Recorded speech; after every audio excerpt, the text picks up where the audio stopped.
ترکی کے قدیم شہر کپادوکیا میں ایک حسین وادی تھی جسے لوگ نیلی وادی کہتے تھے۔ یہ وادی چاندنی راتوں میں نیلے رنگ کی روشنی سے جگمگا اٹھتی تھی۔ کہا جاتا تھا کہ وہاں پریاں چاند کی کرنوں سے رقص کرتی ہیں، لیکن کوئی انسان کبھی ان پریوں کو نہیں دیکھ سکا تھا کیونکہ وادی پر ایک جادوئی پردہ حائل تھا۔ اسی شہر میں ایک بہادر شہزادہ رہتا تھا، شہزادہ الیاس۔ وہ علم و عقل دونوں میں بے مثال مگر دل سے تنہا تھا۔ ایک رات جب پورا آسمان ستاروں سے سجا ہوا تھا، الیاس شکار کے لیے نکلا اور اتفاق سے نیلی وادی کی سرحد پار کر گیا۔ جو ہی الیاس وادی میں داخل ہوا، فضا میں خوشبو پھیل گئی، پھولوں نے روشنی بکھیر دی اور چاندنی جیسے تھم گئی۔ اسی لمحے اس کے سامنے ایک حسین پری ظاہر ہوئی جسے چاندنی پری کہتے ہیں۔ اس کے بال چاند کی کرنوں جیسے چمک رہے تھے اور آنکھوں میں نیلے آسمان کی گہرائی تھی۔ الیاس حیران رہ گیا۔ تم کون ہو؟ الیاس نے دھیرے سے پوچھا۔ پری نے مسکرا کر کہا، میں وہ ہوں جسے انسانوں کی دنیا بھول چکی ہے۔ الیاس نے دل ہی دل میں محسوس کیا کہ یہ لمحہ عام نہیں، تقدیر کی کوئی ڈور اسے اس پری تک لے آئی تھی۔ ہر رات الیاس چپکے سے وادی میں آتا اور چاندنی پری سے باتیں کرتا۔ وہ دونوں خواب، دنیا، موسیقی اور محبت پر گفتگو کرتے۔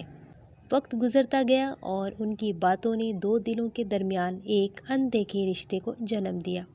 لیکن اس محبت کا ایک قاعدہ توڑنا تھا، کیونکہ پریوں کی دنیا میں انسان سے محبت ممنوع تھی۔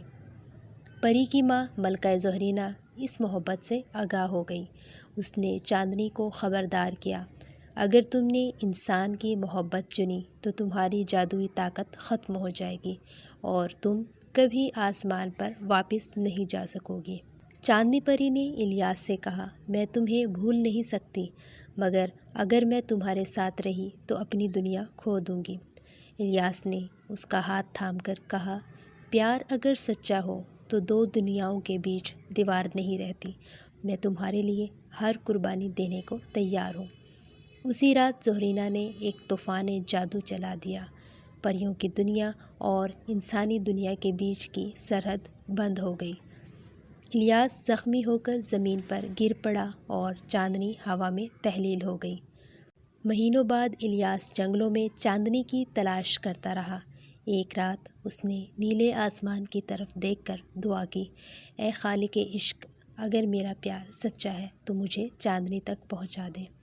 اسی لمحے ایک ٹوٹا ہوا تارا زمین پر گرا اور وہاں چاندنی پری دوبارہ ظاہر ہوئی، مگر اب وہ انسان بن چکی تھی۔ اس نے کہا، میں نے اپنی طاقت کھو دی مگر تمہیں پا لیا، یہی میری جیت ہے۔ الیاس اسے اپنے محل لے آیا۔ لوگوں نے پہلے حیرت کی، مگر جب انہوں نے چاندنی کے لمس سے پھولوں کو کھلتے دیکھا تو جان گئے، یہ عشق عام نہیں بلکہ آسمانی ہے۔ کپادوکیا میں اس دن سے ہر چاندنی رات کو ایک نیلی روشنی اترتی ہے۔ کہا جاتا ہے کہ وہ چاندنی پری اور شہزادہ الیاس کی محبت کی علامت ہے، جو دو دنیاؤں کے بیچ بھی قائم رہی۔ تو پیارے بچوں، کیسی لگی میری کہانی؟ اگر اچھی لگی تو ویڈیو کو لائک اور شیئر ضرور کیجیے گا۔ Thank you.